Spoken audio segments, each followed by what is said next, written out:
Hello and welcome, ladies and gentlemen, to the news from Saba Satellite Channel from Marib. Let's begin with the headlines.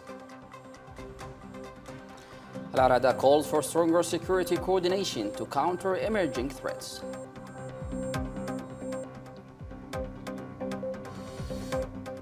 Parliament and political parties reject unilateral military moves in Eastern governorates.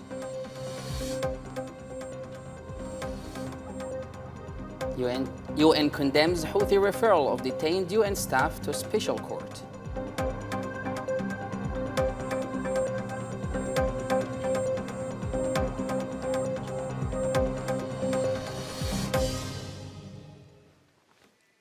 Welcome back, and to the details.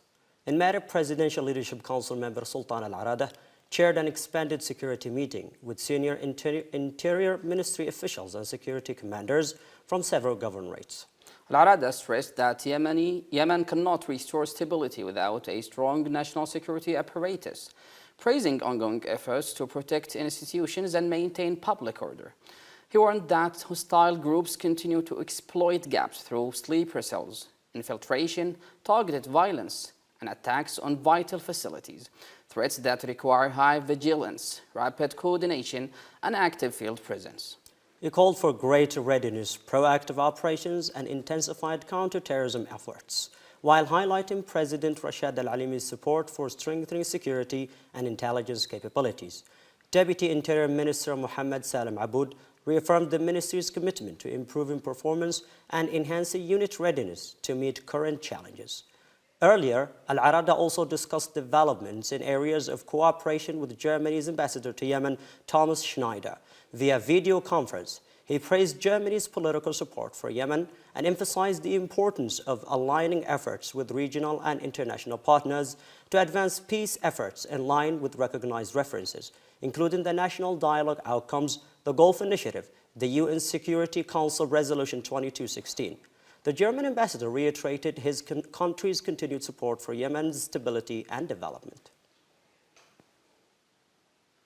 And as security officials in Marib call for greater coordination to confront emerging threats, Yemen's legislative authority is also raising concerns. Today, Parliament issued a firm statement on recent developments in the Eastern governorates. Yemen's parliament firmly rejected recent unilateral military movements in the Eastern governorates, calling them clear violations of constitutional legitimacy and the exclusive powers of the Presidential Leadership Council. Parliament warned that imposing new realities outside the Riyadh Agreement and the transfer of power declaration risks dividing national ranks and benefiting the Houthi militia.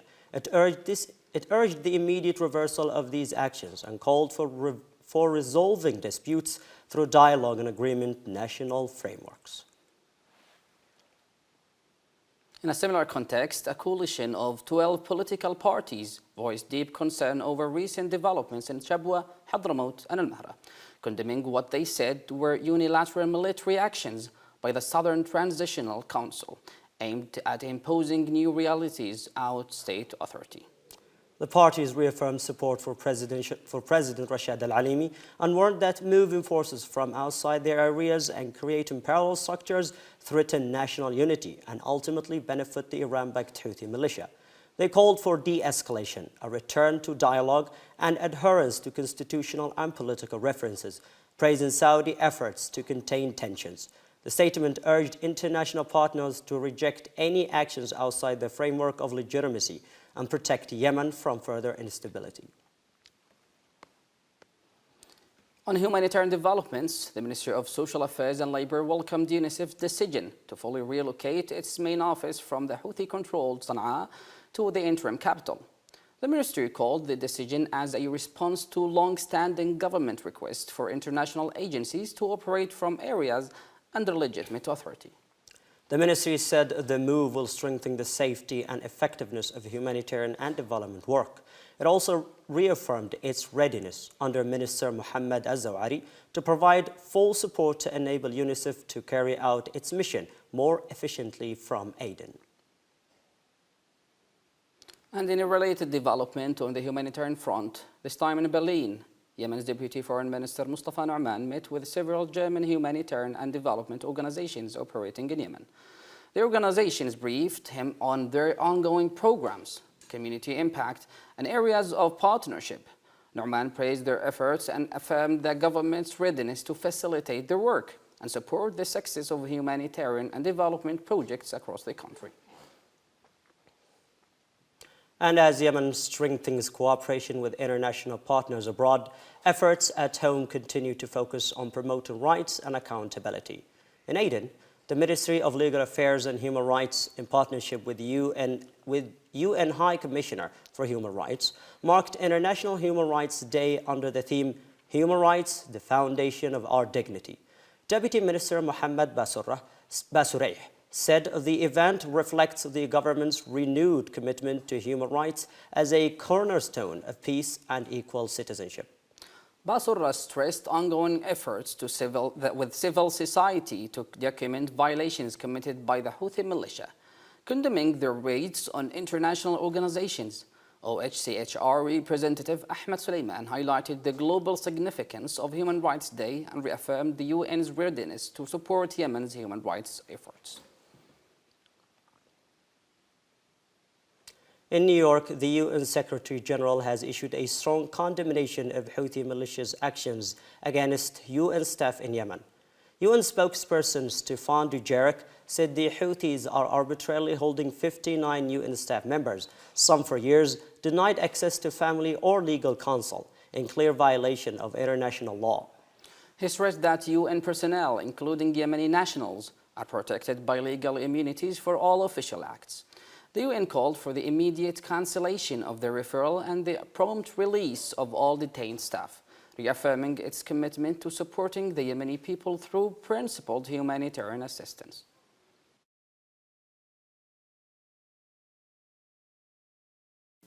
All right, good afternoon. I'm going to start off with some updates on Yemen, including a statement from the Secretary General, and I can tell you that the Secretary General is gravely concerned about the continued arbitrary detention of 59 of our UN personnel, in addition to dozens of personnel from NGOs, civil society, and diplomatic missions. He condemns the referral by the Houthi de facto authorities of United Nations personnel to their special criminal court. The United Nations personnel have been held incommunicado, some for many years, without any due process, in violations of international law. United Nations personnel, including those who are nationals of Yemen, are immune from legal process in respect to all acts performed by them in their official capacity. We call on the de facto authorities to rescind the referral and work in good faith towards the immediate release of all UN detained personnel of the United Nations, NGOs, and diplomatic community. And amid Yemen's ongoing challenges, a moment of cultural pride emerged on international stage. In New Delhi, UNESCO has officially inscribed Hadramidan, a traditional form of poetry, music, and singing from Yemen's Hadramaut region, onto the intangible cultural heritage list. Yemen's permanent delegate to UNESCO, Mohammed Jumeih, welcomed the move, praising years of work by the Ministry of Culture, the National Committee, and the Hadramaut Foundation for Culture. The heritage file highlights not only the musical and poetic dimensions of the Hadramaut Dan, but also its deep cultural, social, and creative significance within Hadramaut. And as Yemen continues marking the 16 days of activism against gender-based violence, efforts on university campuses are also intensifying. In Marib, University of Saba region held an awareness event for female students on confronting online violence and digital blackmail against women and girls. The campaign was organized by the Bina Foundation in partnership with Women and Child Development Office and the National Women's Committee. Under the theme, Unite to End Online Violence Against All Women and Girls, the event educated students on recognizing online blackmail attempts, securing their devices, and avoiding in response to blackmailers. The event marked the conclusion of the government-rated 16-day campaign against gender-based violence. For continuous updates, stay with Saba Satellite Channel. Thank you for watching and have a good time. Hello.